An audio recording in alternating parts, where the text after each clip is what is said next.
Namah Shivaya.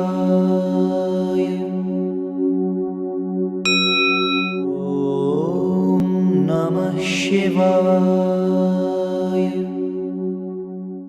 Hari ओम अनंतः न अंतः विद्यते यस्य for whom there are no limitations is anantah. In other words, one who is infinite. So what is infinite? Is limitless, boundless, which has no end, and generally it is associated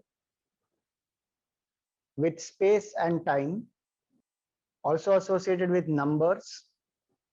In Vedanta there are three types of infinity: that which has no limitations of space, meaning which is all pervasive. That pure consciousness is called Shivaha. Sarvavyapi cha Bhagavan tasmat sarvagata Shivaha. The Vedas, they describe Lord Shiva as omnipresent. Objects have a limitation of space. What is here is not there. If I am in one city, I am not in some other city, I am not all pervasive. So it is limited by space. What is not limited by space is present everywhere. So the devotees see the Lord everywhere. And devotees seeing the Lord everywhere, meaning in the inert also, in the sentient also, they see that one supreme truth binds all of us. We may be different in our body, mind, intellect. That's our equipment. But there is one spiritual truth which unites everyone. In the Gita, this beautiful example comes of the string which holds together various pearls in a necklace. Sutre Manigana Iva. The thread is common in all the pearls. The pearls may be of different sizes, shapes, but the thread is common to all. Same way, we may be of different species. We may be of different size, color, nationality, gender, but one truth pervades everyone.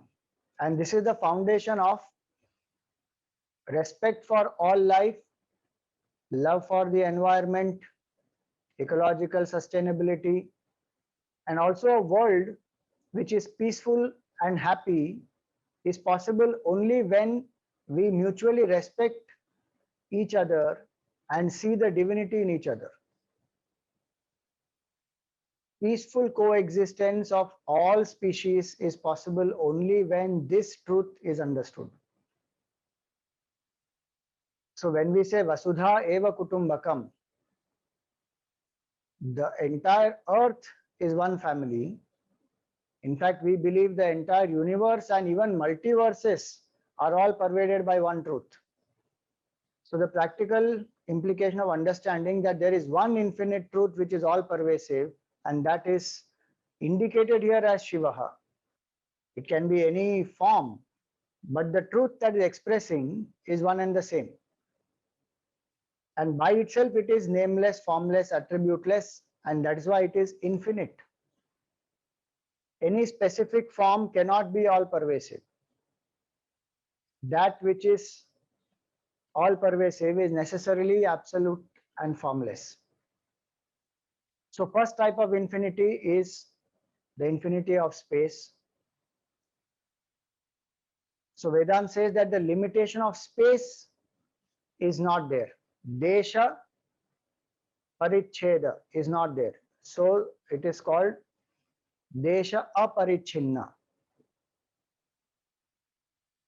Second is the limitation of time. What is now may not be there next moment. What was yesterday may not be there today. Everything has a limited span of time, and in time it perishes. That which was, is, and will be is eternal. And not only it was, is, and will be, it is changeless. So that which is birthless, which is changeless, and which is deathless. He is that which is eternal.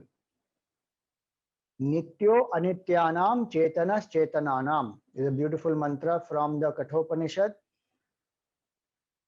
which says that the Lord is the one who is eternal, Nityaha, and his consciousness, Chetanaha. Otherwise, we also say that love is eternal, values, universal values are eternal, they are always applicable. But in this context, it means the absolute truth and consciousness, which is changeless. And that is the nature of the absolute truth also. Love, happiness, or bliss, or absolute peace, or supreme truth, they mean one and the same, infinite consciousness. So the practical implication of knowing that Lord Shiva or the supreme consciousness is eternal is fearlessness. As long as they are identified with the equipment, it is perishable. The body, mind, intellect are perishable. The world of objects, perishable. Emotions, perishable. Thoughts are perishable.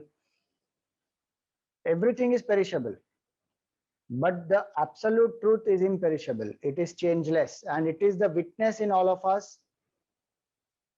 And it is the substratum of the whole universe. The continuous play of changes happens on the substratum of this changeless truth. That changeless truth is eternal. Nityo Anityanam. Amongst the ephemeral, what is eternal is this absolute truth.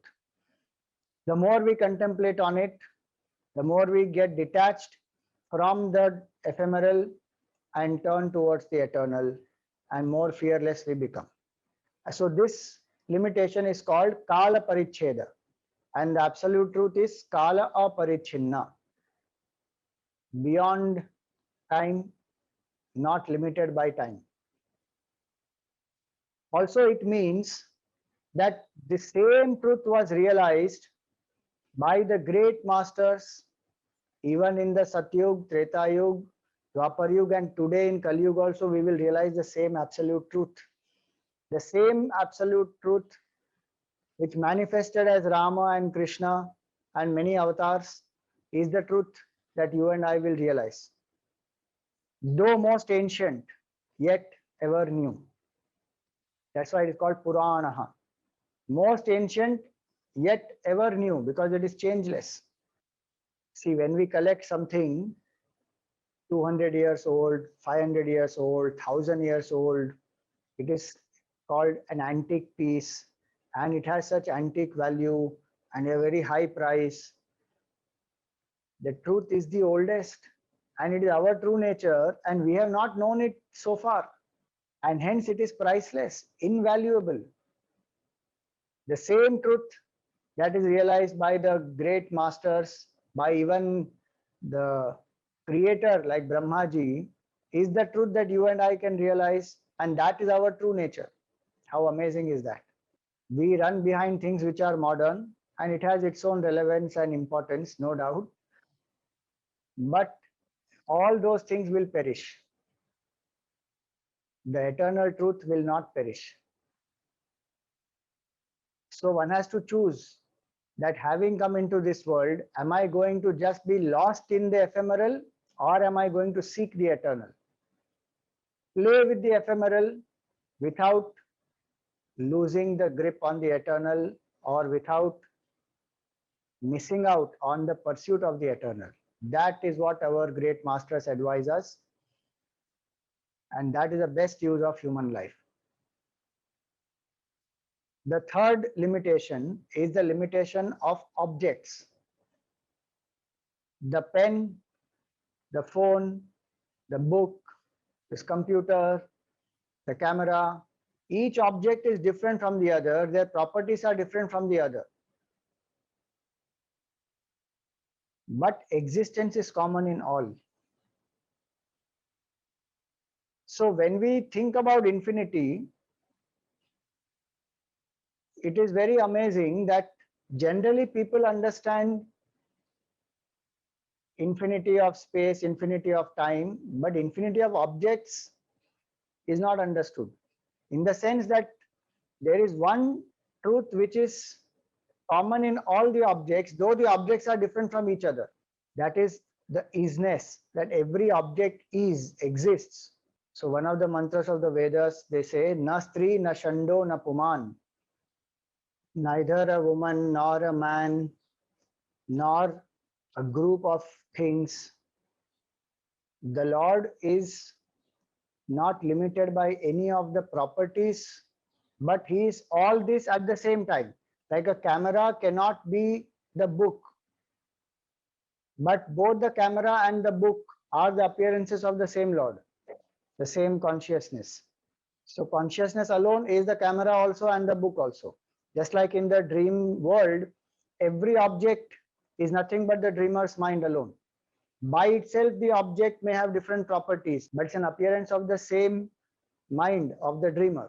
In the same way, each object limits the other object, but the truth alone is the source of both these and appears as both these.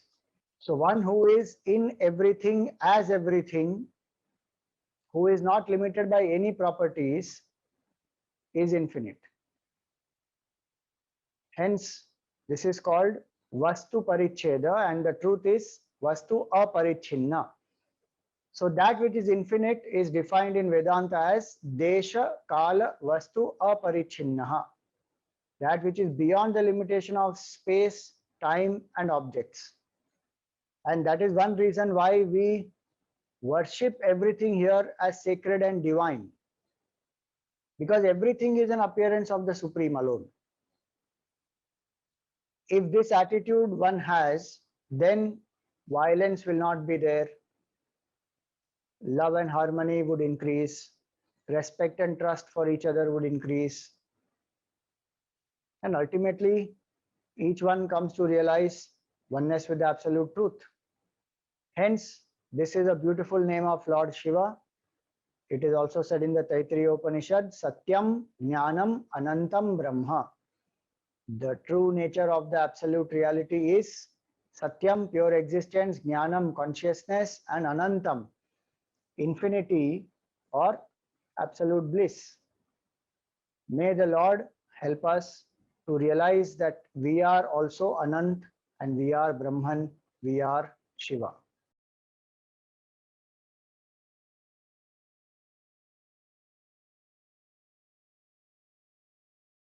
Om Namah Shivaya.